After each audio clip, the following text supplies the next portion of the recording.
Hola amigos, estamos aquí una vez más con vosotros. 16º asalto. 16º asalto. Tenemos con nosotros a un perro hermosísimo. Un saludo para él. Odín se llama además. Odín, que es otro de los nombres de Saturno, por cierto. Hay que decir que la vida de los dioses también es arriesgada, porque muchos mueren como... Sí, claro. De hecho, la tauromaquia es una expresión de eso, de la muerte del dios. El dios muere a las 6 de la tarde, por eso las corridas se celebran por la tarde. Y claro, es la muerte del sol de la era de Tauro, la muerte ritual, claro, cuya muerte regaba la tierra y bueno, imprimiéndola de la semilla de la vida, que a la postre pues, resucitaría en el momento del correlativo inverso, o sea, en el momento de su oposición astrológica, en el momento del amanecer. Así que sí, ese es otro ejemplo de sacrificio de dios solar. El rey ha muerto, viva el rey, hermano. Ese es lo que es la tauromaquia. Entonces, estamos aquí en la serie Tratados sobre el culto a Saturno, entendiendo Saturno como 3 ideas. Sí. Una de ellas que me acaba de contar Adrián es maravillosa y es algo que llama la prisca-teología. No sé ni qué significa prisca. La primordial, la principal, la primigenia. Prisca, ¿no? Sí, prisca. Prisca teología es el nombre italiano, latino. Luego está también el nombre de tradición unánime o tradición primordial. ¿De quién se inventó ese término? Ese término yo creo que está acuñado por la escuela sapiencial renacentista, me imagino a Pico de la Mirandola, Giordano Bruno, Marcello Ficino, que tiene que ver con todos los grandes exponentes del cristianismo esotérico. Acuñaron esa denominación, esa nomenclatura, para aludir a los orígenes principales, primordiales y unánimes de la teología cristiana, que ellos asumían entroncaba con el culto solar egipcio, con el legado religioso védico, con el correlativo mesoamericano. Ellos intentaban decir que en el fondo el cristianismo era una emanación, una cristalización postrera del culto solar, cuya configuración se había ido adaptando en Europa, pero que traía una causa primordial, una causa primera en la teología fundamental, que era la ciencia de la luz, el conocimiento ancestral en el que convergía toda la humanidad. Hemos de recordar que el cristianismo no se fundó como una religión, se fundó como una ciencia, la ciencia de interpretación del cielo, que era un culto profundamente astrológico, de ahí que los textos fundamentales cristianos sean pura astroteología, que la propia cruz cristiana, que viene de la cruz egipcia, se dice incluso que viene de la T de Tamuz, es un símbolo de la unión de lo vertical, de lo espiritual, con lo horizontal, con lo terrenal. Es el punto de conexión axial de la creación, donde converge la cuadratura del círculo, hermano, donde converge lo sublime, lo celeste y lo terrenal.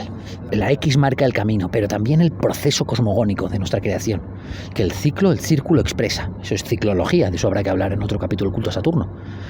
Pero el cristianismo se inauguró así. La cruz es una representación simbólica ancestral de la materialización de los dictados celestes, de la puesta en práctica de la voluntad activa de hacer confluir las dos líneas existenciales. Una, la relativa al fuego y al aire, la espiritual, y de otro, la material, aire y tierra. Esa confluencia que se une en el centro hiperbórico, en el centro nuclear de la creación, su punto expansivo de la unicidad, es lo que la cruz representa y lo que la tradición unánime expresa en términos absolutos, en términos definitivos. De ahí que se llame tradición primordial, prisca-teología, etc. Ese es el significado profundo del culto a Saturno, a mi entender. Fantástico. Entonces, esa es la definición, una de las definiciones de culto a Saturno. Otra es culto al tiempo, a Cronos. El tiempo. ¿Cómo es el tiempo de vuestros relojes, amigos? ¿No es un círculo? ¿Y ese círculo no está dividido en 12? Pues vamos a hablar sobre astrología. 12 divisiones o 12 porciones del círculo de Cronos. ¿Quién es Cronos, amigos? ¿Quién es? Saturno. Cronos, Saturno. Cronos, Saturno. Esa es la segunda definición, ¿no? Y la tercera es entender a la parte oscura y negativa de Saturno y convertirla en un ente platónico, arquetípico del mal. Eso es lo que piensa la teoría que sostiene Adrián de astroteología. Ante estas definiciones se oponen sus contrarios, que tienen un punto de vista diferente. Y desde ese punto de vista, esto de lo que estamos hablando es malo, malo, malo, malo. Sí. Y nos lo han hecho saber tus seguidores fundamentalistas más entusiastas. Tiene una razón de ser, que Saturno se equipare a Diablo y a Satanás. Tiene una razón astrológica también, y es que Saturno rige las llamadas cuadraturas, las llamadas aspectaciones maléficas. Es decir, que en el momento en el que nosotros aplicamos a la geometría del círculo, del ciclo que el zodíaco representa, el número 4, y creamos el cuadrado, entonces Aries es el surgimiento de la energía, el grado 0 de Aries, que es el principio del movimiento del círculo, el punto de donde parte cualquier iniciativa energética, encuentra su primera cuadratura fundamental en Capricornio, regida por Saturno. Y no solo eso, sino que en un sentido sustantivo, en un sentido dogmático profundo, la cuadratura incorpora la desavenencia, la falta de fluidez, la necesidad de reconciliar dos extremos disarmónicos. De ahí que sea problemático, que sea algo que no está integrado, que no es fruto de un equilibrio dinámico, que sucede con las llamadas aspectaciones negativas, oposición, cuadratura, semicuadratura, todas ellas evocativas de una disociación, de dos extremos de la personalidad que cuesta armonizar, de ahí que se haya considerado maléfico. Y la presencia de Saturno, la presencia de necesitar reconciliar con límites dos extremos, es lo que se ha considerado división, en el sentido de diablo. Ya sabemos que diabolus significa literalmente separar, y Satán, que significa el enemigo. El enemigo es una expresión polarizada de los principios o de la identidad. Veremos, ahora que estudiemos astrológicamente, ahora que lo relatemos rápidamente, en una aspectación de oposición, que dentro de nuestra sofisticada identidad, que es de lo que está hablando toda esta ciencia primordial, de nuestra identidad, de nosotros mismos, de quiénes somos, cuando se produce una oposición, lo más probable es que eso se exprese a través de una proyección, y que dos partes que pueblan nuestro contenido ideológico profundo, nuestro contenido latente, interior, se disocien, de manera que uno se reconcilia con uno de los extremos de esa polaridad. Imagínese una polaridad Sol-Saturno, que uno se identifique con el Sol y que en la oposición tenga Saturno, y que en vez de entender que esa disociación, esa polaridad puebla en realidad su mismidad, su ego, su yo profundo, decide proyectarlo sobre alguien, sobre un contrario político, sobre un equipo de fútbol rival, sobre su padre, de tal manera que se pasa toda su vida peleando con la policía, peleando con la autoridad, peleando con los intentos disciplinarios coercitivos del prójimo, peleando con las restricciones gubernativas, con las decisiones de libre arbitrio, etc. Y se consagra a encontrar su identidad, su sol, en oposición a ello. Hasta que un buen día, dada la naturaleza de Saturno, que como veremos en realidad es benefactor, aprendiendo de las lecciones de su propia experiencia, del dolor que resulta de esa disociación, descubre a la postre el tesoro oculto de la oposición, de esa expectación tan positiva encubiertamente, y es que eso que él proyectaba sobre los demás en realidad era algo suyo, y que no tenía que ver ni con su padre, ni con el Barça, ni con el Partido Socialista Obrero Español, ni con que en el fondo era una oposición, una incapacidad de conciliar en su interior dos extremos distintos. Satán es una expresión de esa disociación interior. De ahí que a Saturno se le haya llamado Satán, como una expectación maléfica, problemática, pero no. Entenderemos que Saturno, ahora cuando tú me despides, hermano, es el astro que gobierna el principio de realidad, el principio conformador, el principio configurador, la fuerza de la naturaleza que exige rendir cuentas. Saturno viene de Sator, el sembrador, el que siembra, cosecha, el que hace, la paga. El principio de responsabilidad es el que te pasa la cuenta. Por eso en los retornos de Saturno, cada 29 años, viene y te dice, oye, llevabas esa vida, ¿no? Pues toma. Pero eso no es maléfico, eso es lo que da prosperidad a los pueblos. De ahí que en las Saturnales se celebraran las jugosas, las dadivosas cornucopias. Quiere decir que tan pronto uno ha cumplido su responsabilidad, descubre al cabo, ese es el beneficio de Saturno, que ha sido libre y que ha logrado a sus profundos ideales otorgarles un ámbito de realización práctica, al margen de todos los problemas que uno encuentra en el mundo más o menos adversativos. Bien, hablando de antítesis y de enemigos, porque está Diablo, que es división, y luego está Satán, que es enemigo. División, enemigo. Entonces, eso es lo que significa la parte de la división, una parte de la división o parte de la división que es enemiga. Tiene esas dos características, división y enemigo. O sea, esas son sus grandes definiciones. Sí, sin duda. Diabolon, que es contrario a símbolon, que significa unificar. Diabolon es separar. Hay partes de nuestra personalidad, partes de nuestra realidad que están sometidas al principio dual de esta existencia. De ahí que este mundo que pertenece a Saturno sea la realidad dual, el mundo que no es arquetípico, que no es perfecto y puro, sino que es un mundo en el que ya estamos matizados del pecado. ¿El pecado cuál es? El pecado es la dualidad, hermanos. Recordemos que como el resto de ciencias, la astrología que hoy vamos a ver es heredera del legado neoplatónico, que entendía la cosmogonía, entendían la realidad y entendían lo que nosotros mismos constituimos como una sucesión numerológica.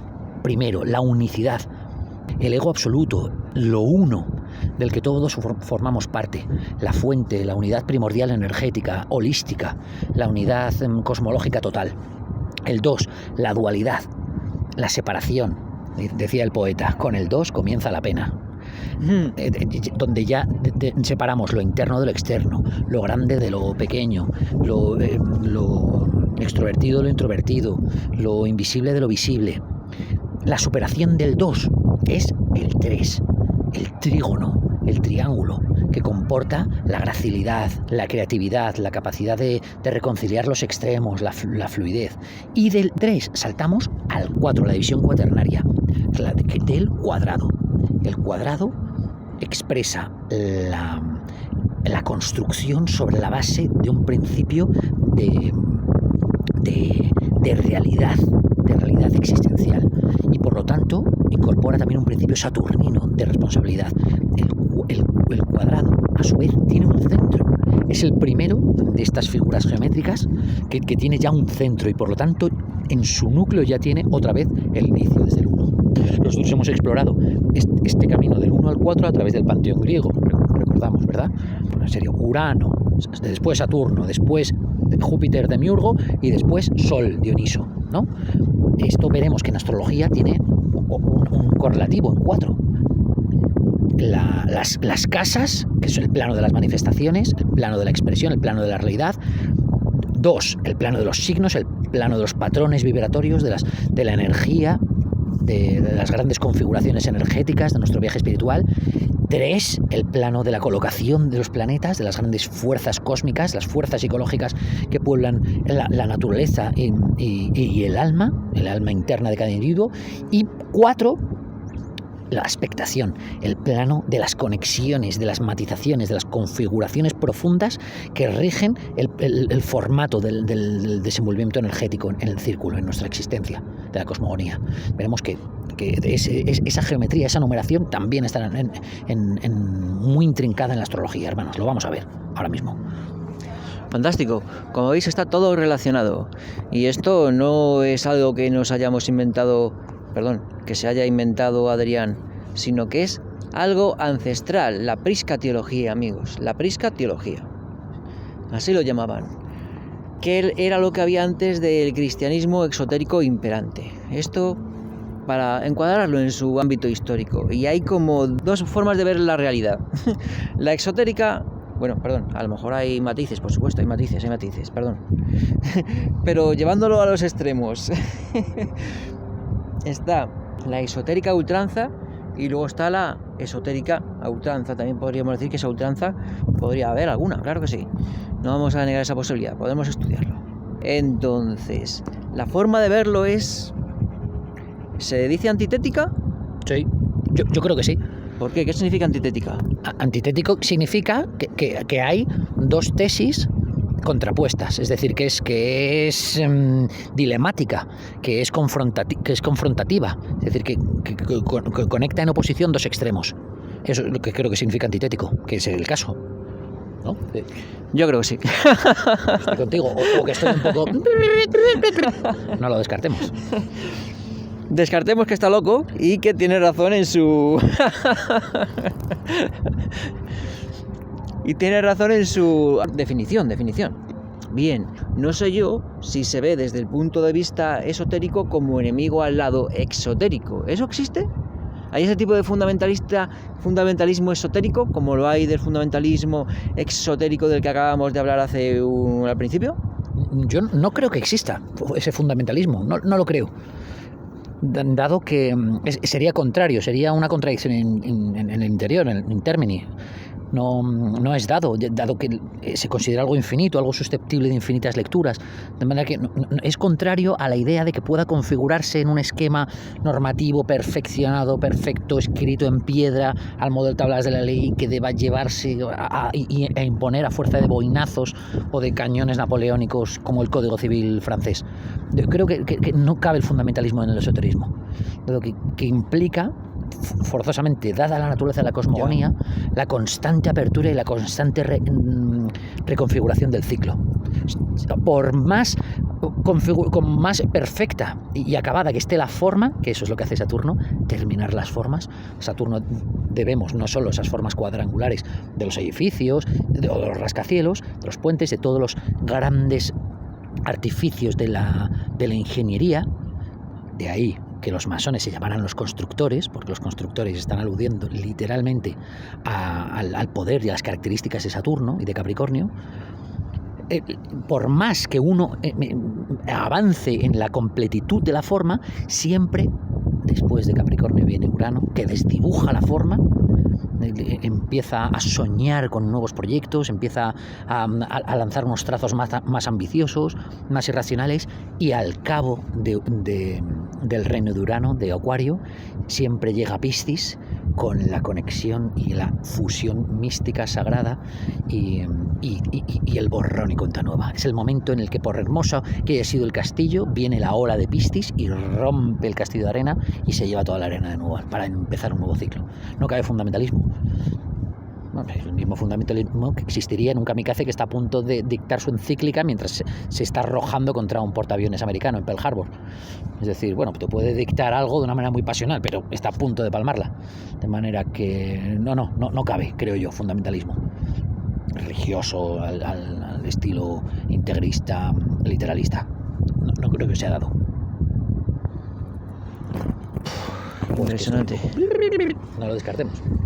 Bueno, entonces, tenemos los astros, que son 12. ¿Desde qué perspectiva va usted a hablar de los astros, señor? ¿Desde la Luna? ¿Desde Marte? ¿Dónde está usted? ¿En las nubes de Júpiter? No, claro. Cuando uno se propone hablar de astrología, en realidad está ubicado desde la eclíptica. Está ubicado en el ecuador, mirando hacia el sur y con las espaldas puestas en el polo norte. De ahí que dentro de la astrología natal, que es aquella de la que hablaremos hoy, hay otras. Está la astrología mundana, la astrología electiva, la astrología horaria. Nosotros vamos a hablar de la astrología natal, que es la astrología que interpreta a partir de la fecha del nacimiento la configuración electromagnética, por lo tanto energética, de su proceso de creación.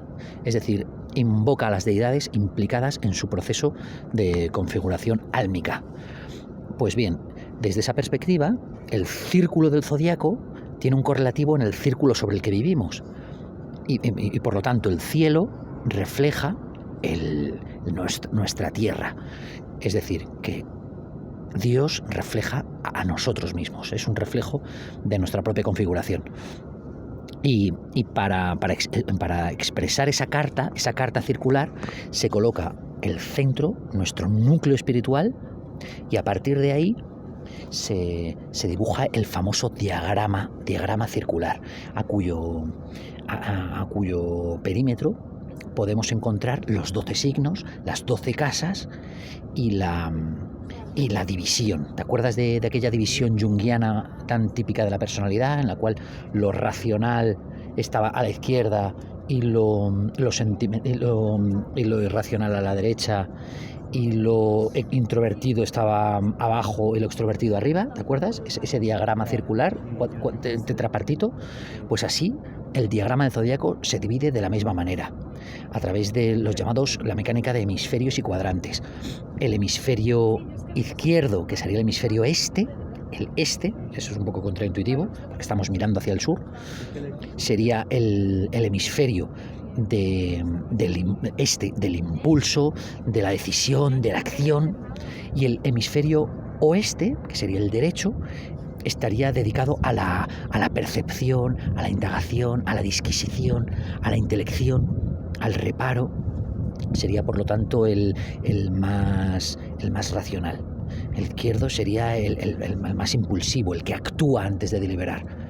Y el hemisferio sur, que sería a nosotros el norte, separaría al hemisferio norte, que sería el que está debajo. El hemisferio de debajo, el norte, se dedica a la realidad invisible, al adentro, al nosotros, a lo personal, a lo que redunda en lo sentimental. Y el hemisferio sur, que es el de arriba, a ellos, a lo relacional, a lo público, a lo medido, a lo contrastado.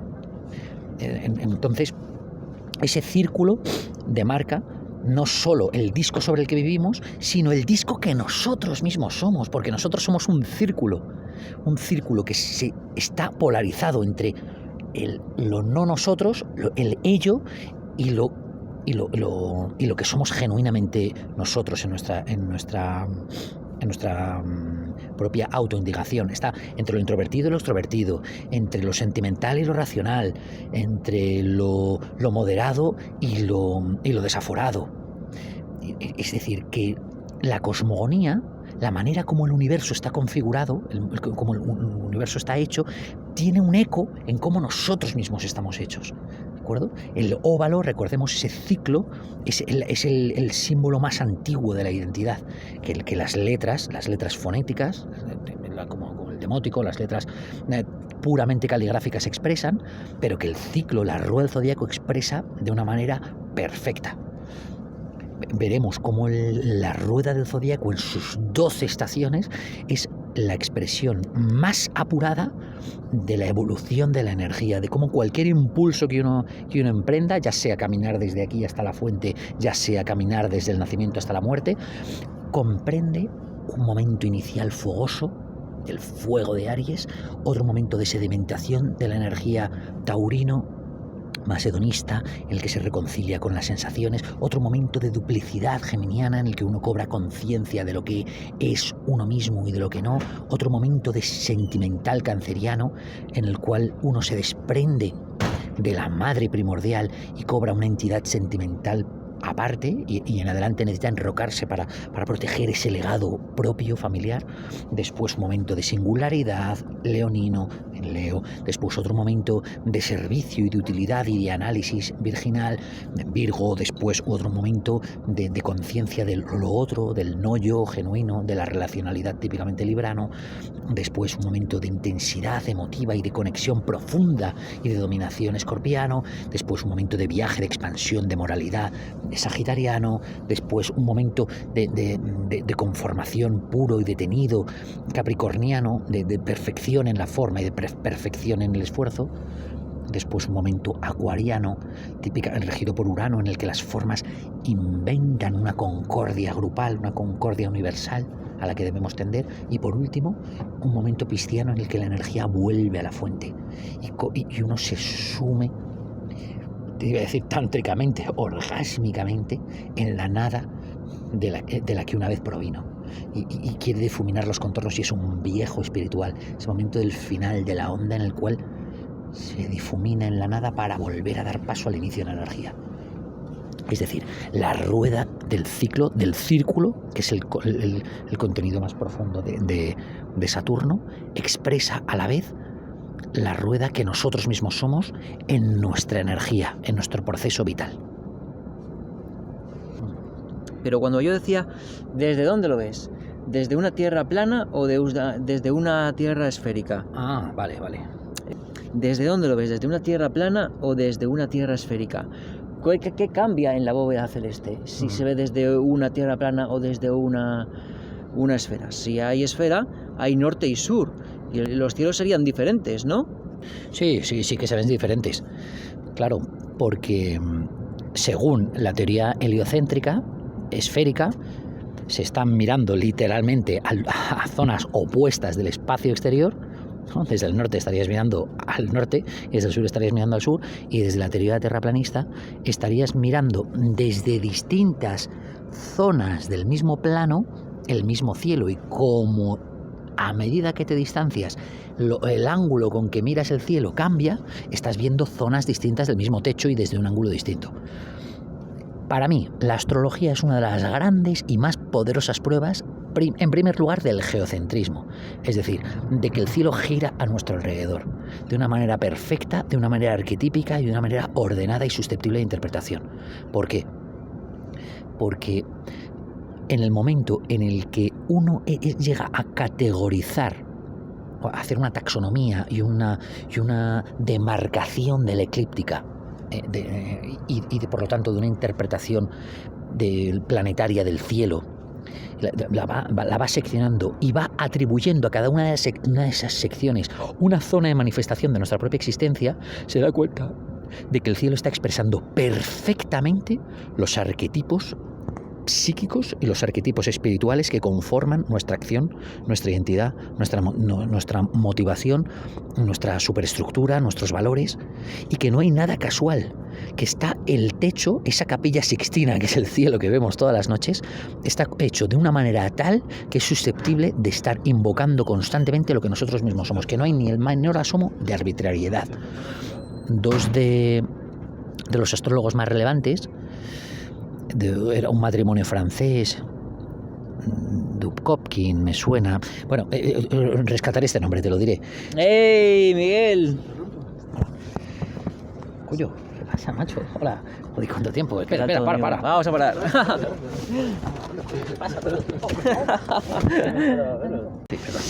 Ay. Amigos, nos queda poco tiempo de sol.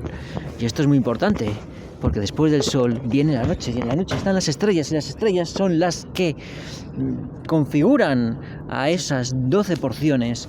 Cada casa tiene sus características, tanto por las estrellas que hay en su porción, como el número del círculo.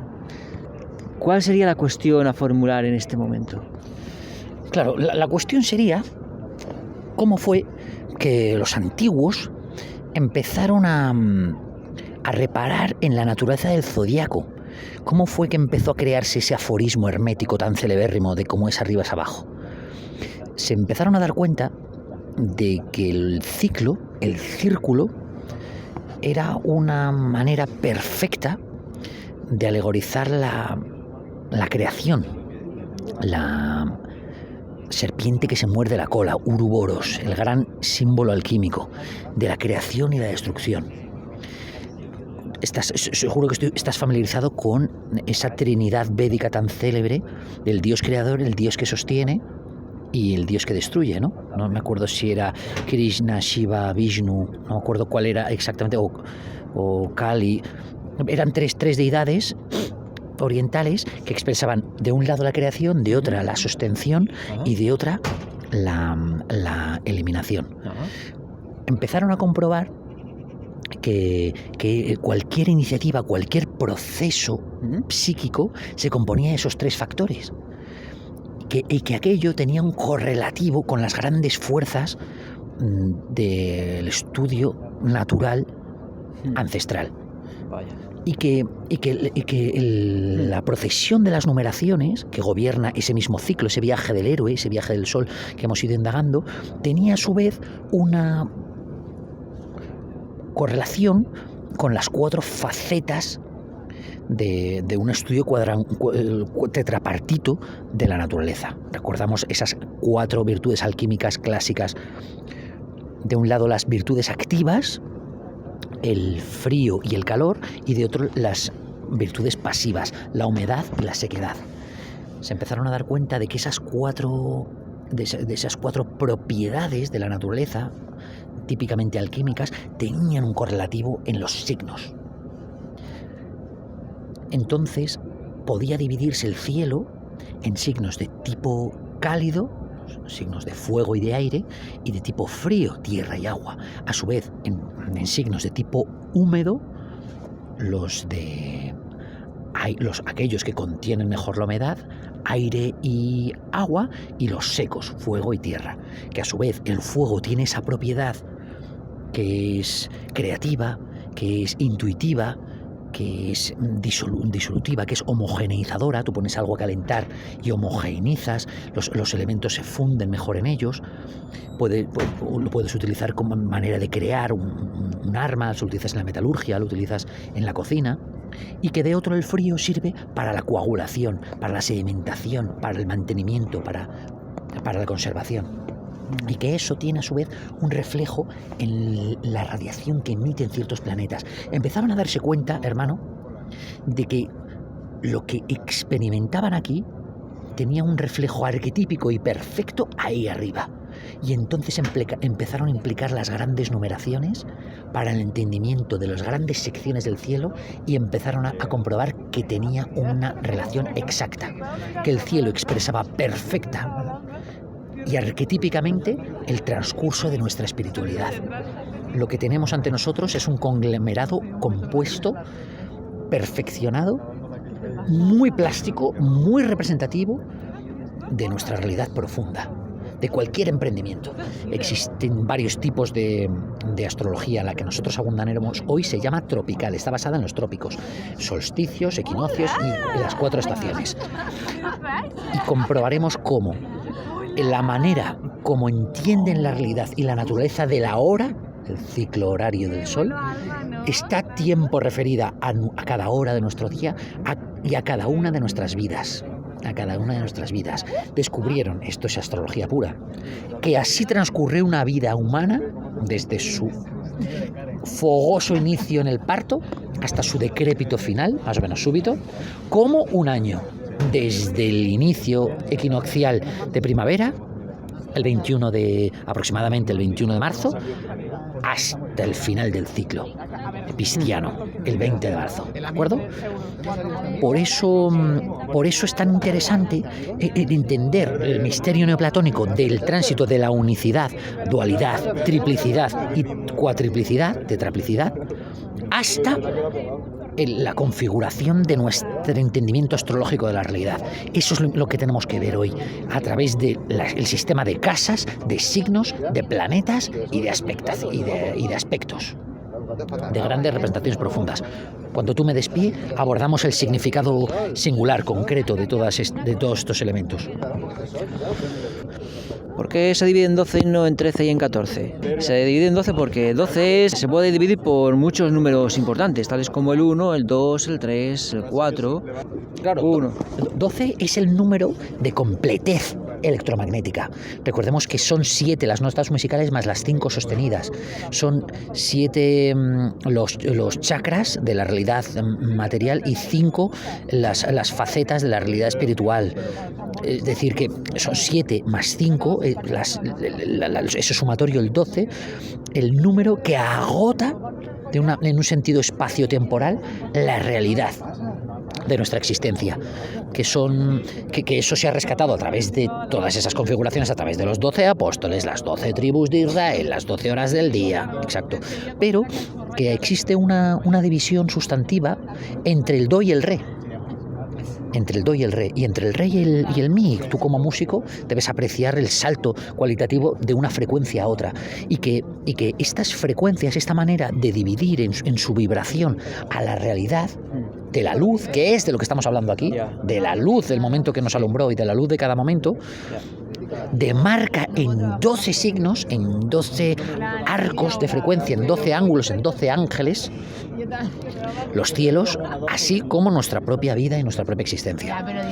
De ahí que el símbolo más sagrado que contemos sea el símbolo del reloj, el símbolo horario, el símbolo que demarca nuestra existencia en sus 12 casas, en los 12 trabajos de Hércules. Es de ahí que sea 12, hermano. El 7 más 5. 7 más 5, amigos, 7 más 5. Bien, y 9 más 3, por supuesto. Bien, ya estuvimos hablando de las características de estos 12 signos en el capítulo de Giordano Bruno. Ya hicimos una pequeña aproximación. Pero Adrián ha estado estudiando. Ya ha estado estudiando geometría sagrada y numerología sagrada.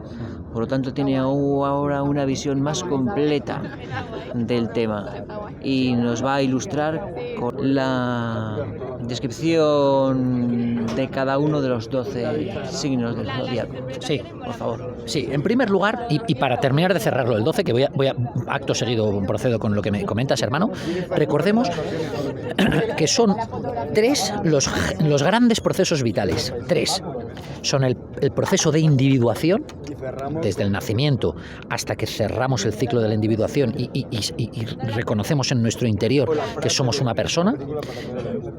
El proceso de individuación de un lado, después está el proceso de socialización y luego está el tercero, el proceso de trascendentalización o de universalización. Y que cada uno de esos procesos a su vez está dividido en tres, ¿de acuerdo? Ahora veremos de qué manera. En primer lugar, el proceso de individuación que transcurre de esos 12 en cuatro partes, que irían desde Aries hasta Cáncer, expresa el momento en el que la energía nace de una manera amorfa en Aries, en Tauro, de la manera como se va sensibilizando, va cobrando cierta constancia, ese momento en el que el bebé empieza a tomar constancia, gozosa o no, del placer de la comida, el placer del contacto físico, el placer de la sensibilidad. En el tercera parte geminiana, en el contacto intelectual con la realidad cognitiva, y en el cuarto con la unión sentimental, y más bien con la separación sentimental con la figura de la madre y con la creación de la madre interior, de la madre, de lo sagrado femenino. Es decir, el cordón umbilical se rompe y hasta el momento canceriano no termina de producirse la completa separación con ese cordón umbilical a un nivel sentimental, y en adelante cobramos perfecta conciencia de que no somos nuestra madre, pero de que eso bonito y placentario que nos daba lo tendremos a nosotros como una luna interior, que muchos de esos buscarán en el sexo compulsivo, en la figura de una pareja sentimental, intentará llenar cada hombre y cada mujer intentará llenar en adelante de la manera como pueda, ¿vale? Esos son los 4 pasos de la individuación. En los pasos de la socialización, después, se dividen del momento de la primera individuación, que es el aquí estoy yo, para lo que haga falta, pero principalmente aquí estoy yo, miradme, que es Leo, pasando por Virgo, que le dice, espera, no solo que te miremos, sino ve tú qué puedes hacer por los demás, y entre ese análisis, ese trabajo laborioso, esa idea de utilidad, Virgo. Después entra en Libra con la conciencia del otro y la relacionalidad, los vínculos sociales, y después el vínculo profundo con los demás en Escorpio. Ese es el proceso de socialización, desde el aquí estoy yo hasta la manera de entrar en una relación intensa, casi de estrechez máxima, de íntimo contacto con otro ser humano, hasta el punto de la confusión de los límites entre ambos dos. Desde la superficialidad de Leo hasta la intensidad conjuntiva de Escorpio. Y después, a partir de ahí, empieza lo transpersonal, lo universal, desde Sagitario hasta Piscis. Desde lo moral, desde lo ideativo, desde el viaje en Sagitario, hasta Piscis y la confusión máxima. La confusión en el sentido de dilución, de disolución máxima. O sea, el ego se forma en Aries y se va agotando hasta que en Piscis ya no hay ego, ya es una masa gelatinoide humanoide. Pues bien, a su vez, hermano, estos tres procesos de 4 tienen una cadencia, un ritmo que es de 3, que es el ritmo de las casas. Las casas, que son 12 a lo largo de esos 12 pasos, se dividen en casas que son cardinales, otras que son las sucesivas, las sucedentes, y las terceras que son las cadentes, ¿de acuerdo? Es decir, que hay un momento de inicio angular de la energía, las casas primeras angulares, he dicho cardinales, angulares, en el que la energía se inicia, en el otro se conserva y en la tercera se destruye y se difumina y se adapta para el siguiente salto. Por lo tanto, esos 12 signos que te he dividido en 3 también son susceptibles de una división en 4 a través de ciclos de 3. Vale, quítate. Lo singular, lo angular, que expresa el nacimiento y la fuerza del proceso. En primer lugar, el proceso desde Aries es el proceso del surgimiento fogoso de la energía. En Tauro, que sería un signo sucedente, que es subsiguiente, en el que esa energía de Aries se toma y se fija en alguien que está conectado íntimamente con su Venus, con su placer, con su receptividad sensorial terránea. Y en el tercero, como cadente, que cae, que se difumina, que muta y que por lo tanto se disuelve, Géminis, ¿ves? Y la energía se dualiza mentalmente y se esparce. El primer signo crea, el segundo mantiene y el tercero disuelve. Y eso sucede 4 veces. De un lado 3 y del otro 4. 4 por 3, 12. De nuevo aparece el 12. Hay muchas razones numerológicas por las cuales tiene que ser la división en 12, ¿verdad? Es decir, que la rueda del zodiaco constantemente nos va a ir hablando de la manera como evoluciona y muta la energía en un proceso genuinamente espiritual, diríamos psicológico profundo. El logos de la luz, el logos de las estrellas, la palabra de la luz. Dios es luz, conforme al Evangelio de Juan. Por lo tanto, la palabra de Dios, el logos de la luz, de los astros. Pues bien, hemos hecho un recorrido genérico, ¿verdad? En cuanto a los signos. Bueno, espero que lo hayáis entendido, porque yo estaba en Bavia y viendo un montón de imágenes y de historias al mismo tiempo que Adrián hablaba y no me he enterado muy bien. Pero, gracias a Dios, esto está registrado en audiovisual. Así que, dale, Adrián. Muy bien. Ya que estamos hablando de Saturno y de astrología, debo reivindicar la figura benefactora de Saturno, antes de proceder a los planetas, a su implicación, a su significación espiritual y a los posteriores aspectos.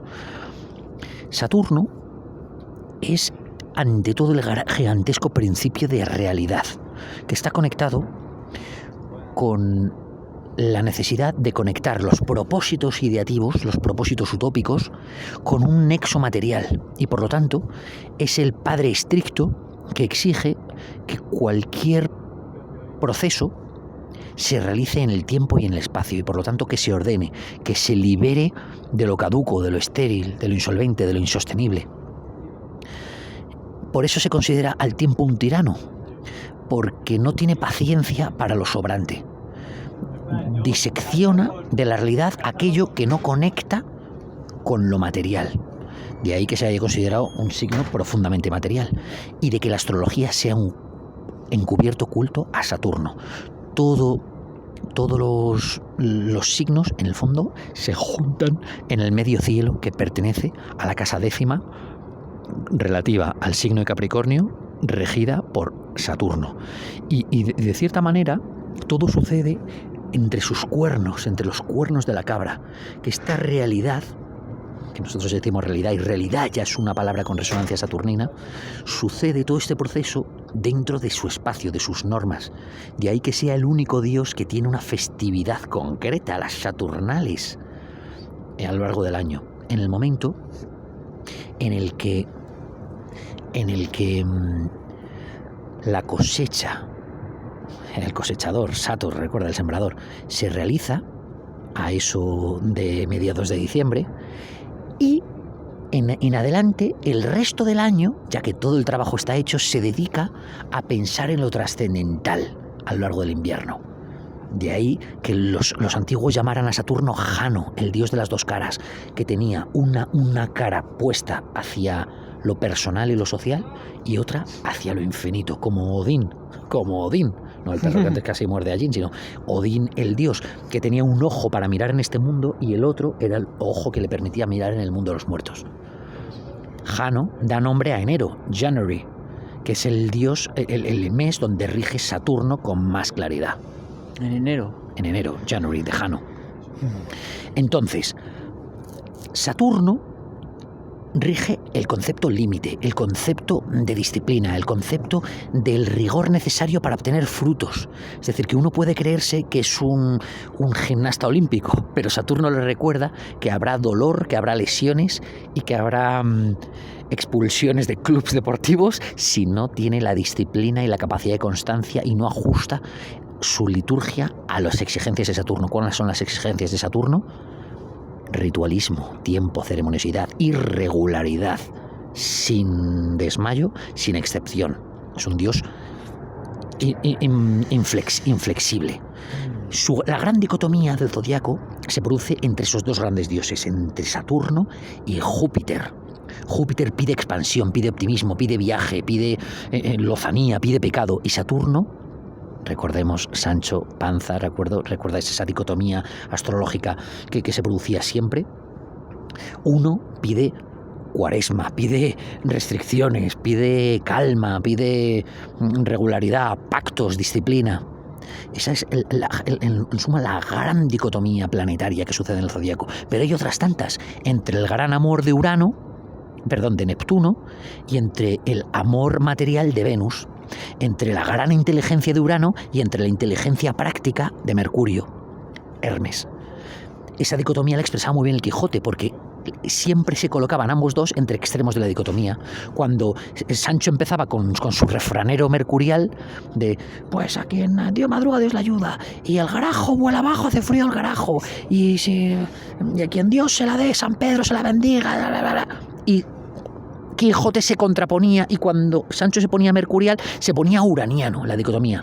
Y él hablaba de la concordia universal, del primer cónclave, de la hermandad de todos los seres humanos. Cuando se ponía muy hedonista, muy venusiano, Sancho, entonces Quijote aparecía neptuniano y decía que su amor no se tenía que restringir a las menudencias y a las insignificancias de un amor mundano. Tenía que ir hacia el gran amor, hacia la propia humanidad. Hasta ahora. No pasa nada. Es decir, que los planetas, que esto es una introducción a los planetas y a sus dicotomías, están expresando las grandes contradicciones, las grandes oposiciones que configuran el espectro de los dilemas humanos, entre los cuales se va basculando trabajosamente. ¿Por qué interesa saber de qué signo es cada persona? Cada persona ha nacido bajo unos ángulos, bajo unos ángeles determinados. Y su frecuencia, el patrón de su vibración energética, está desbalanceado en favor de unos elementos de la dicotomía y en contra de otros. De ahí que ciertas personas nazcan más sensibles que otras, que nazcan más dadivosas, más generosas o más mezquinas, más mercuriales, más impulsivas, más contradictorias, y otras en cambio sean más estables, más capricornianas, más corredoras de fondo. A eso intento dirigirme, que la astrología es el arte de encontrar en el cielo los arquetipos, los patrones energéticos de la conducta que gobierna aquí abajo, y logra predecir y predeterminar y explicar en un sentido absoluto los acontecimientos mundanos en un sentido proyectivo estelar, solo con referencia a los ángulos de la luz del día que naciste y del momento en el que estás. Los llamamos tránsitos. ¿Bien? Espero que lo estéis entendiendo. No, tengo que descender a lo material, tengo que ser más saturnino. Pregunta y define. Bien, me lo he imaginado como círculos dentro de un círculo mayor. Y ese círculo mayor es Saturno, o sea, que todos los demás círculos están dentro del círculo de Saturno, quizás, o es Saturno el círculo que conecta de manera cuántica con un círculo superior. ¿Qué es esto, por favor? Aclara. Sí. Desde luego Saturno es el dios del tiempo y también es el dios de los ciclos.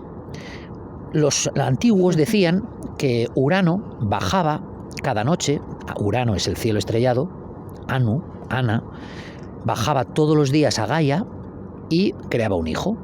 Hasta que Gaia un buen día le pide a su hijo primogénito, a Saturno, dile, oye, pon fin a este desmadre. Entonces Saturno castra a su padre Urano, de sus testículos aparece Venus, la espumosa, esa proverbial concha, y da lugar a la época de oro. ¿Por qué? Porque materializa, concreta el cielo infinito. Es el Señor de los Anillos, el Señor de los cielos, ¿de acuerdo? Y el Señor de la preservación, de la belleza. Porque es dentro de lo infinito del cosmos, del cielo infinito, el que a través de la eclíptica y del baile de sus planetas, el que logra definir en términos materiales, palpables y sustantivos lo que los seres humanos somos capaces de hacer aquí, y pone el marco real que va a comprender nuestra capacidad de libertad. Es decir, que siendo el anillo más externo, en la cosmogonía clásica, ¿no? Recordemos que comienza en Luna el primer cielo y el séptimo cielo, allí donde alcanzan solo tus mayores, más húmedos orgasmos, ese es el cielo de Saturno, ¿verdad? Recordemos que ahí es donde Dante se encontró a San Bernardo, etcétera, ¿no? El gran maestre del Temple que le condujo después ahí a las puertas del Empirio, etcétera, ¿no? Pues es el cielo más soberbio y más luminoso porque es el que brillaba en la Edad de Oro, en aquella época donde la gente estaba en contacto con el anticuado término de productividad. Saturno había logrado extraer de todo el cielo las armas necesarias para que el ser humano fuera dadivoso, productivo, fuera eficiente y creara todas las maravillas que a nosotros nos embriagan. Empezando por las maravillas de la agricultura, que también se atribuye a Deméter y a Saturno, y que dan lugar a todas esas cornucopias en las cuales la gente toca la flauta y bebe en cuerno, los néctares del placer. Entonces, Saturno es al tiempo uno de los planetas de todo ese panteón divino, pero al tiempo es el padre antiguo de todos ellos y la inteligencia que gobierna el resto de los demás planetas. Por lo tanto, no solo es el anillo exterior, sino el nexo que hay entre lo infinito y lo material en lo que nosotros vivimos. Es decir, no te pierdas, me dirías tú ahora mismo con toda la razón, no te pierdas en abstracciones, concreta, a lo que vamos, a lo que nos afecta. Eso es Saturno.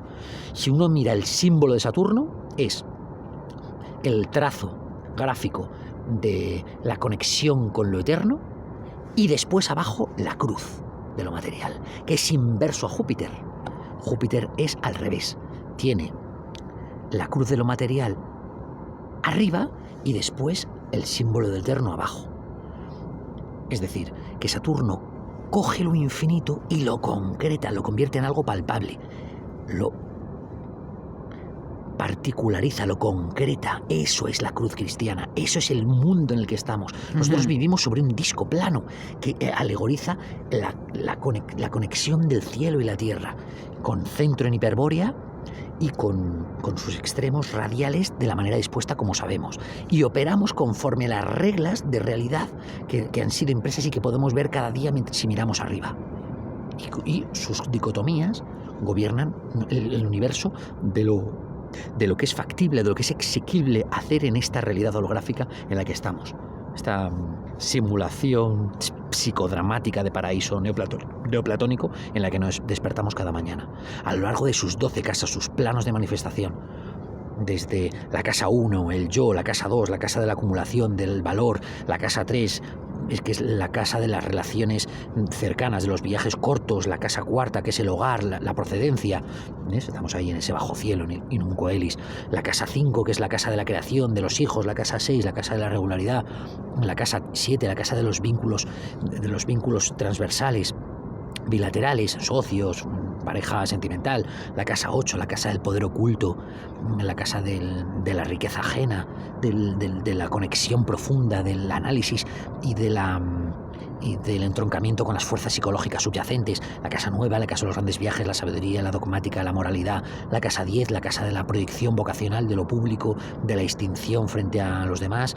La casa 11, que es la casa de las relaciones colectivas trascendentes y de la creación colectiva, y la casa 12, que es la casa del retiro, la casa de lo inefable, de lo que no se puede decir, la casa donde están los locos, los tullidos, la casa, en suma, de las verdades místicas.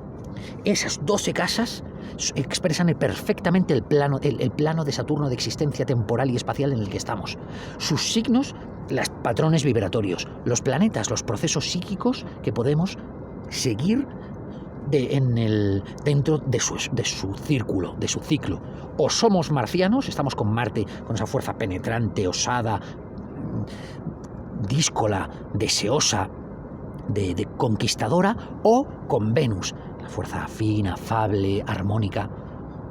Y a partir de ahí, la sagrada geometría de los ángulos que gobiernan la relación entre nuestros procesos psíquicos y por lo tanto los retos con los que nos encontramos aquí y ahora. Aquí y ahora, hermano, que de eso se trata.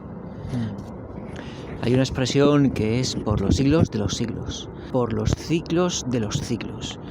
Y entonces creo haber entendido que Saturno pueda ser el señor de los anillos, el señor de los ciclos. Sí, eso es. ¿Pero qué me estás contando?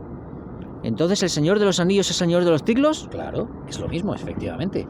De hecho, en la obra de Tolkien, que es una obra esotérica, que veremos en algún capítulo del culto a Saturno, los 3 anillos más poderosos entregados a los elfos, Narya, Nenya y el otro, un anillo de fuego, de agua y de aire, tienen como particularidad, como poder principal, la preservación de la belleza y refrenar la decadencia. Por eso Lórien de Galadriel y Mordor y bueno, las costas de Lindon, etcétera, no envejecen, son lugares hermosos. Eso es una propiedad de Saturno, preservar. Por eso los Capricornio, como tienen bien metida en su estructura psicológica la idea de la productividad, de la moderación, etcétera, preservan mejor sus energías.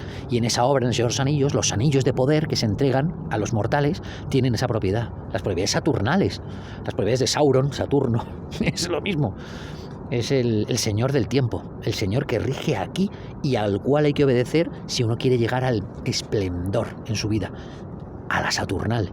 Por eso la cornucopia del cuerno caprino se utilizaba para beber los néctares de la cosecha. Cuando uno ha hecho las cosas bien, llega la prosperidad. Esa es la ley de Saturno, la ley de la responsabilidad, la ley del karma. Bien, de los 12 casas hay una más importante, que es la de Saturno. Los jesucristianos pensarían que es Piscis. ¿Crees que es así? Sí, tienes toda la razón, hermano, porque conforme al simbolismo astrológico, el héroe de la casa de Piscis tiene que ser el héroe de las propiedades de Piscis, y las propiedades de Piscis os van a sonar. Es el héroe de Piscis, es el héroe del sacrificio por los demás, del amor incondicional, del sacrificarse por los amigos y por la humanidad, de la política de poner la otra mejilla, del tránsito y de la muerte para encontrarse en la casa del Padre, y de la inmortalidad. Es el Dios crucificado que llega al Ecuador cuando llega en Piscis, y al cabo de cuyo umbral se encuentra la promesa de una nueva vida, de una vida eterna. Es decir, que Jesús es la configuración solar de Piscis. Está provista de las virtudes del patrón vibratorio del signo de Piscis, es decir, el momento crepuscular de pérdida de la energía en el que uno se convierte víctima por amor. Es el patrón del Quijote también, de ese amante abnegado que por Dulcinea impone y batalla de una manera sufrida y abnegada y recibe los hachazos y los lanzazos de los mediocres, y él dice: perdónales porque no saben lo que hacen, porque no son conscientes de que mi amor es superior al vuestro, yo me sacrifico por vosotros. Eso es Piscis, es Quijote, es Jesús y es todos aquellos héroes del signo de Piscis: Orfeo, Dioniso, Osiris, etcétera. Los dioses martirizados, los dioses crucificados. Tuvo otras configuraciones el héroe solar en las distintas eras. Claramente en la era de Aries era un héroe que era ariano, era marcial, era el dios de la guerra, el dios de los ejércitos, el dios de la conquista, el dios impulsivo, el dios castigador, el dios que derrumba las columnas de Jericó, las murallas de Jericó. Y en la época de Tauro tendría otros caracteres de estabilidad, de afabilidad, de acumulación. Era el rey Minotauro, el rey Midas, el que lo convertía de todo en oro, el rey de la acumulación, y el dios que se sacrificaba conforme al ritual de la tauromaquia. Eso es, tío. Jesús es el héroe de Piscis.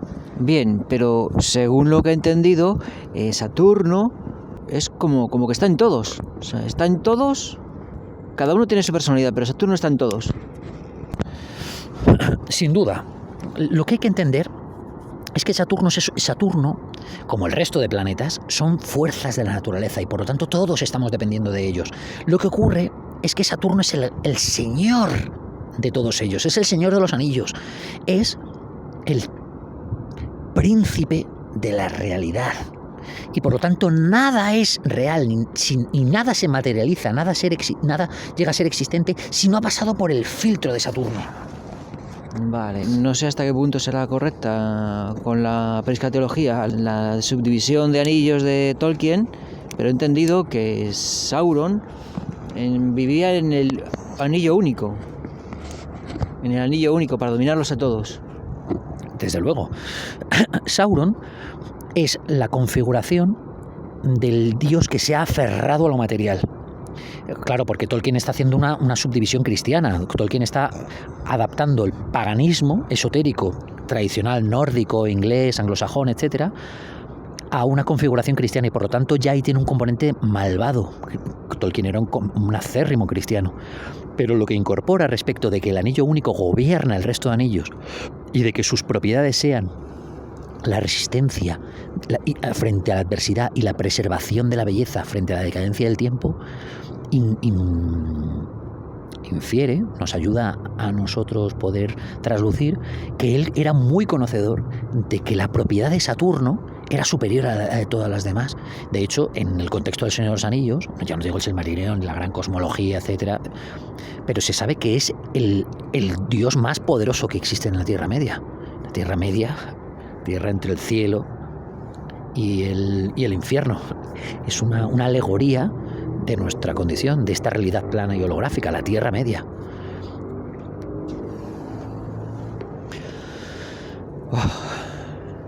Ahora, ¿cuál es la cuestión? Muy bien. Ahora, la cuestión es interpretar cuál es el sentido de la colocación de los distintos astros, es decir, en qué manera el culto a Saturno redundó en un acto de autoconocimiento a partir de leer el cielo. Es sabido que en los templos de iniciación, Eleusis, Sais, Delfos, estos templos de conocimientos, el conocimiento más profundo se expresaba por referencia a la colocación de las estrellas, y que esa alta matemática, esa geometría, redundaba en los secretos más profundos y en los grandes retos de nuestra identidad.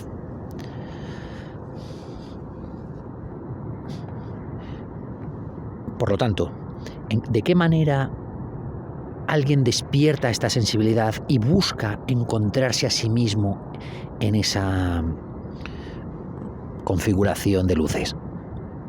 Pues bien, la idea es esta. La conciencia es unitaria.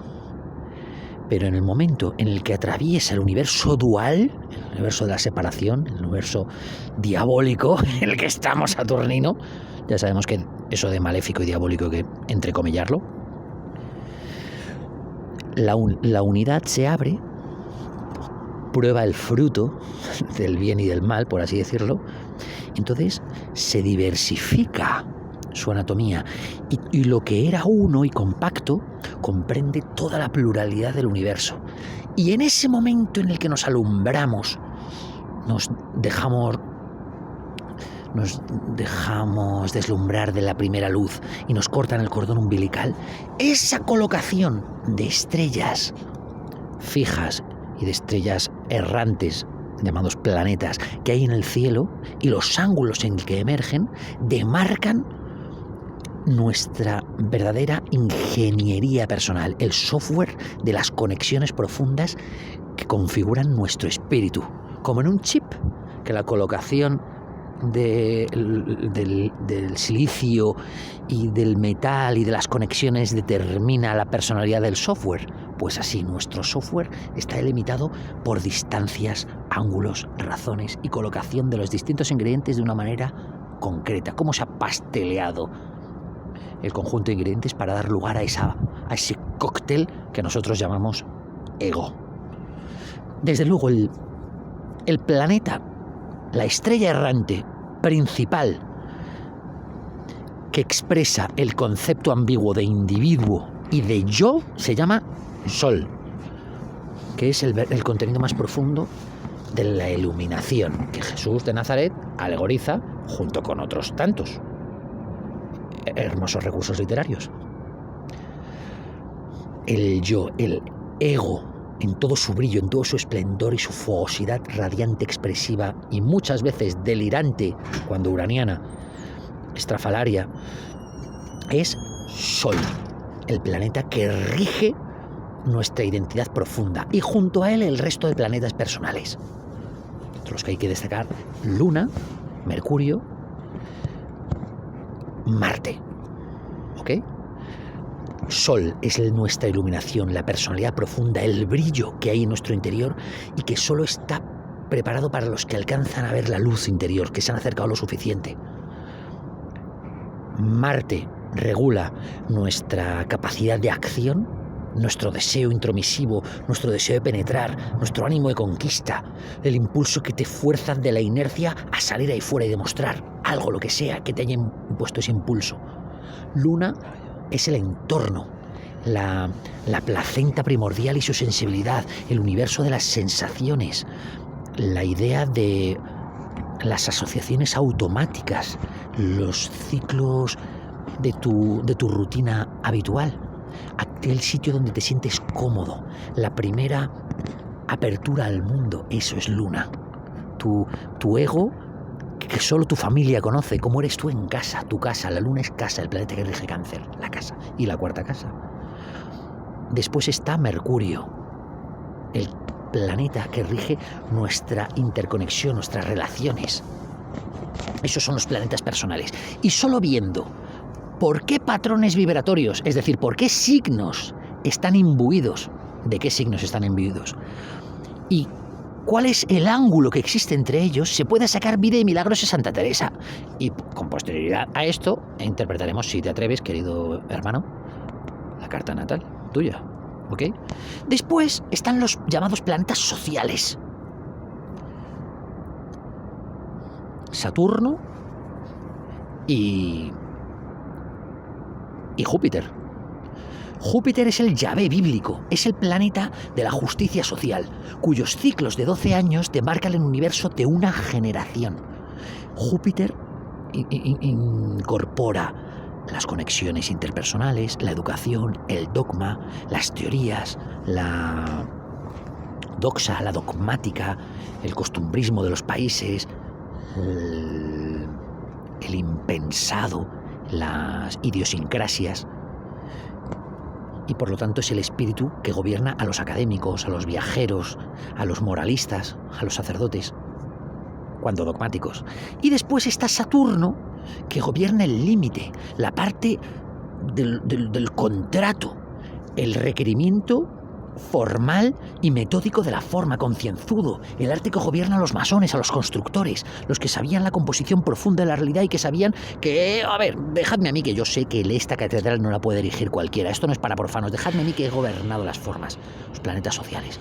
Y a partir de ahí, ya sabemos que Jano tiene dos caras, una mira a lo social y a lo personal, empieza el universo hermoso de la trascendentalidad. Está Quirón, el sanador que no puede ser curado, el maestro de héroes, Centauro, maestro de Hércules y de otros tantos, creo que también de... ¿Cómo se llamaba este héroe que mató a la Medusa? Se llamaba Perseo. Y otros tantos. Está Neptuno, está Urano y está Plutón.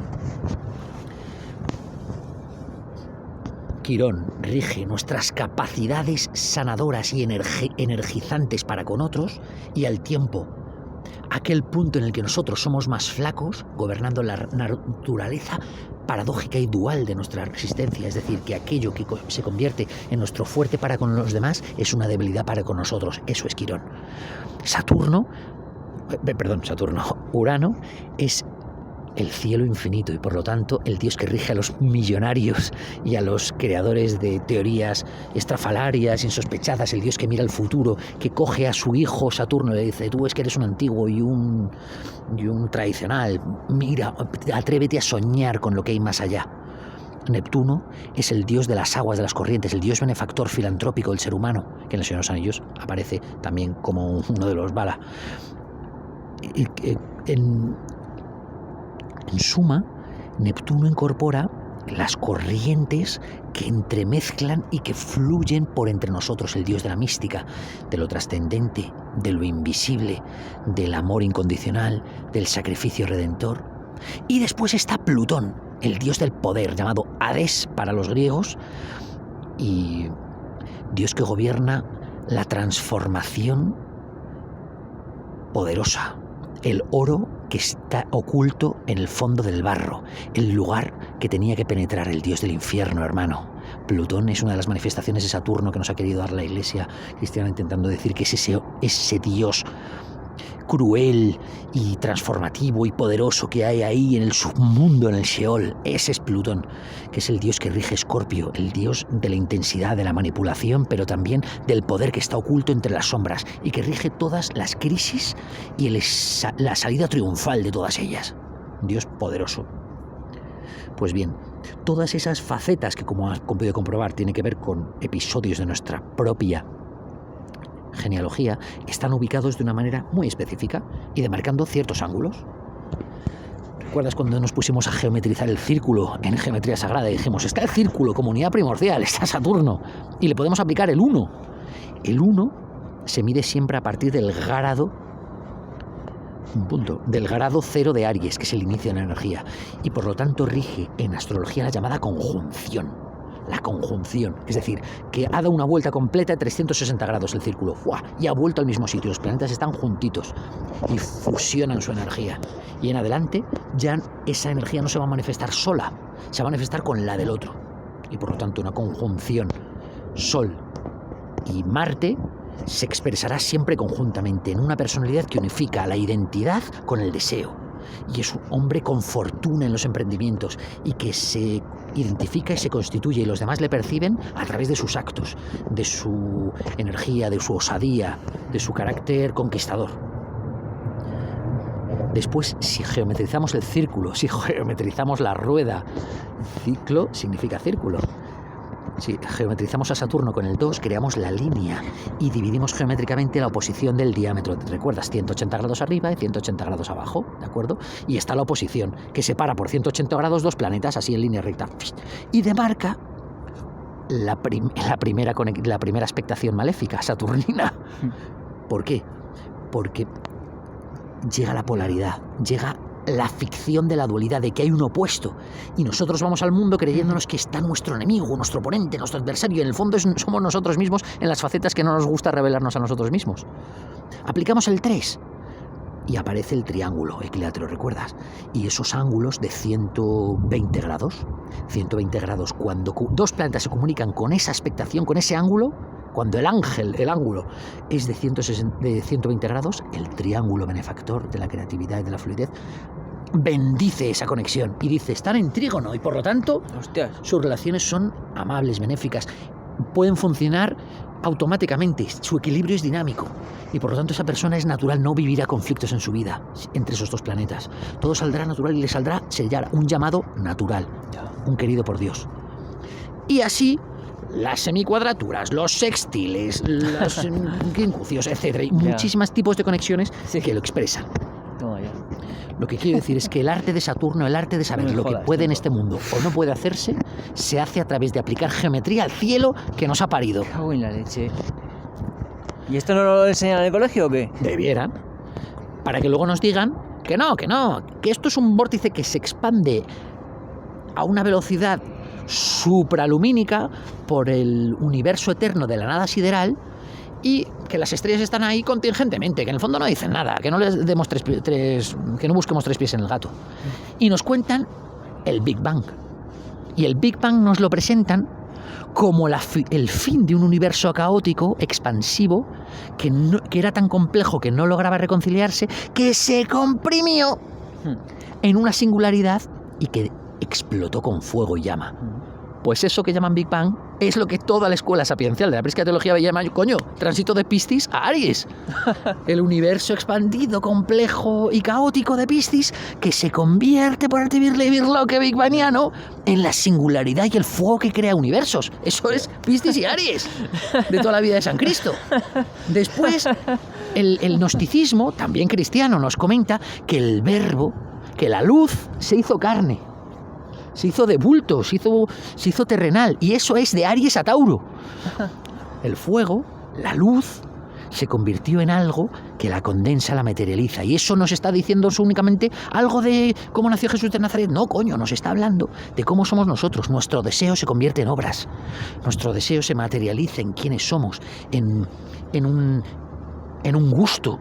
Nuestro deseo provoca atracción, provoca sensación, percepción. Nos está hablando que primero es la intuición, después viene la percepción. Eso es lo que nos está diciendo. Después de la percepción de Tauro, ¿qué viene?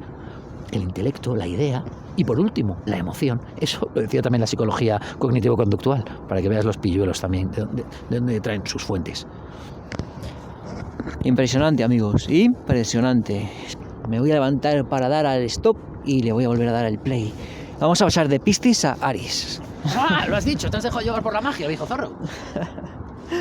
Entonces, el amanecer es Aries y entonces empieza el día con Aries, brincando como un carnero. Y los cuernos hacen una espiral. O sea que tienen triple cuerno al cubo, ¿sabes? Cuernos al cubo. Así, pujante, ¡pa! Y entonces naces. Y después la luz de Aries. Eso nos pasa cada mañana. Nosotros nos apagamos de noche, perdemos la conciencia y nuestro amado ego, y hasta que nos resucitamos literalmente cada mañana, no conectamos otra vez con la energía ariana del amanecer. O sea, eso nos pasa todos los días, lo conocemos. Bien, primero era la luz con Aries, después la materia con Tauro y ahora con Géminis la dualidad. El cuarto es Cáncer. Cáncer, la sensibilidad que se acaparazona para protegerse. Sí. Con pinzas se protege, duro por fuera y blandito por dentro. Así es. Una delicia, delicias de mar. Después de Cangrejo, ¿quién va? Va el León. El león, el cangrejo se convierte en un león y de ese caparazón salieron las melenas del león. Bien, ya la adolescencia, ¿no? Sí. Después del león adolescente, ¿qué va? Virgo, la Virgen. Virgo, ¿la Virgen? Ahí la Virgen. La Virgen. Después de Virgo va Libra. Libra, toma ya, la justicia. Sí. De la virginidad a la justicia. De la justicia al Escorpión, a la intensidad, a la conexión emocional. Cuando la civilidad no basta, hace falta entrar con garras y uñas en la espalda y sangre y aspavientos. ¿Entiendes? Entrar como un cuchillo en el corazón de la otra persona para penetrar, porque los límites de la justicia no bastan para la conexión entre personas. Si te quedas en lo justo, estás en lo ciudadano, pero no logras intimar. Eso es lo que proporciona el Escorpión. Su mirada penetra más allá, es psicoanalítica, es forense. Pero insectoide, sin corazón. ¿Y del Escorpión a cuál vamos? Al Arquero, a Sagitario. Al Arquero. Entonces este es ya un animal medio hombre. Caballo hombre. Sí. Es un hombre que cabalga sobre su naturaleza animal. Se sabe conducir. Es el hombre que domina al animal. Sí, sin duda. De hecho, todos los signos tienen forma animal, salvo los de aire, porque los de aire son los estrictamente relativos al hombre. Se representan a través de hombres. Acuario, el hombre del cántaro, Géminis, los dos gemelos, y Libra, el hombre que va al mercado con la balanza. Lo que caracteriza al hombre es la mente, ese aire. El resto de cualidades, fuego, tierra y agua, es decir, respectivamente deseo, cualidades inherentes, los palos de la baraja, hermano, y sentimiento, eso es animal, por eso se representa a través de animales. Eso es lo que tenemos de común con el resto de criaturas. ¿Y después del hombre centauro, cuál va? Después del hombre centauro va la cabra, nuestro santo patrón saturnino, el Capricornio, el corredor de fondo, el planificador, el estratega, el sistemático, el que obedece las pautas de la conexión material, de la vocación y la ambición de hacerse un lugar en el espacio, la cabra Capricornio. Después el hombre del cántaro de agua, el hombre que dulcifica, que va lubricando todo el estrés que ha producido el malvado heteropatriarcado cisgénero de Capricornio, pues viene Acuario y lubrifica, convierte todo en algo más difuminado de la forma, el Be Water My Friend de Bruce Lee. Y se permite soñar, se permite creer en una identidad social superior, en una ideología que unifique, que exprese las grandes entidades, que trascienden las barreras de los muros de los estados. Y por último, los peces. Cuando el agua se convierte en un pez. Cuando el agua se convierte en un pez, se difumina y el héroe solar muere por nosotros para la redención del pecado de nuestra misma existencia, a costa de difuminarnos en una totalidad trascendente, unificadora. Imaginaos un pez saliendo del mar a la tierra y convirtiéndose en un carnero. Ya ves, menudo viaje. De las espinas de Piscis, los cuernos del carnero. Ese es el viaje astrológico fundamental que has descrito y que has acompañado también, mi querido. Con su Big Bang y su Big End. Sí, su Big End y su Big Bang. Para que veas que con el Big Bang nos han tomado por panatas.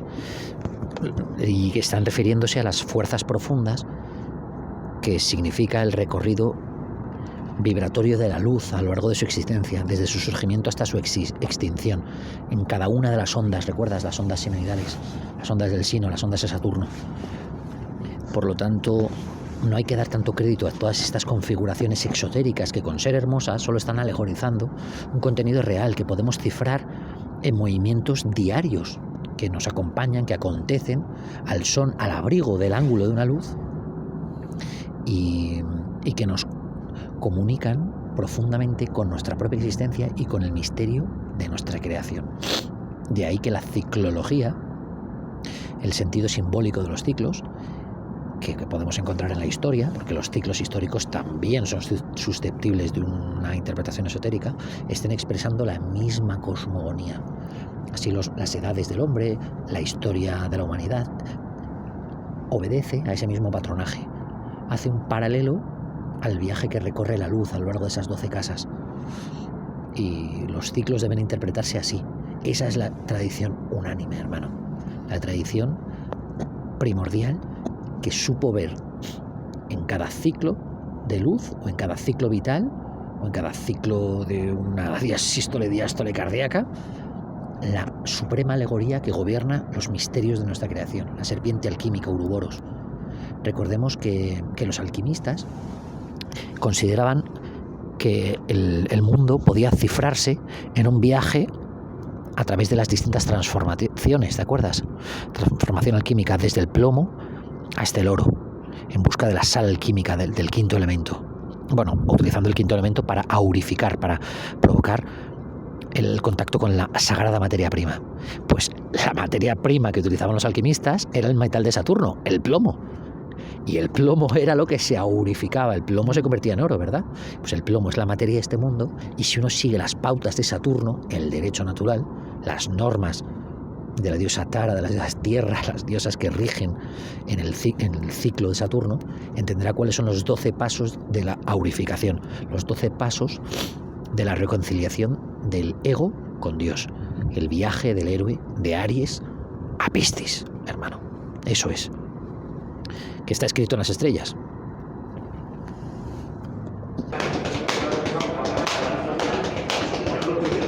es complicado, ¿eh? Es complicado.